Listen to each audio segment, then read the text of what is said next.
2025 26ஆம் தேதி புதன்கிழமையாகிய இன்று நான் நாகர்கோயிலில் உள்ள சபி ட்ரேடர்ஸ் என்ற இரும்பு கடைக்கு நான் சென்றிருந்தேன்.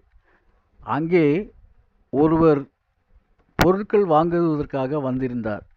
அவர் கொடுத்த காசிற்கு டாக்ஸ் பில் தருமாறு அவர் கேட்டார். அந்த ஆஃபீஸின் கேபினுக்குள் இருந்த ஒரு டிப்டாப் ஆசாமி, அதெல்லாம் தர முடியாது, உன் வேலையை பார்த்துட்டு போ, ஜாமானை வாங்கிக்கிட்டு செல் அப்படின்னு பேசினார். திடீரென அவன் இவன் என்று ஒருமையில் பேசினார். திடீரென செவுட்டில் அடித்து விடுவேன் என்று அவரை ஆக்ரோஷமாக திட்டினார். அங்கு சுற்றி இருந்த 50 பேர்களில் அந்த மேனேஜரும் சேர்ந்து ஒன்றுமே சொல்லவில்லை. அவர் அந்த கஸ்டமரை திட்டினாரை தவிர அந்த பணியாளரை ஒன்றுமே சொல்லவில்லை. அந்த டிப்டாப் ஆசாமி மிகவும் அதிகமாக சத்தம் போட்டு அவரை திட்டினார். ஆனால் அதை கேட்க யாரும் இல்லை.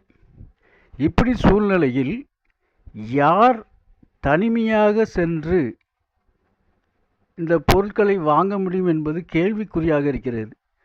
சம்பந்தப்பட்ட நிர்வாகம் அந்த டிப்டாப் ஆசாமியின் மீதும் அந்த மேனேஜர் மீதும் நடவடிக்கை எடுப்பார்களா என்பதை பொறுத்திருந்து பார்ப்போம்.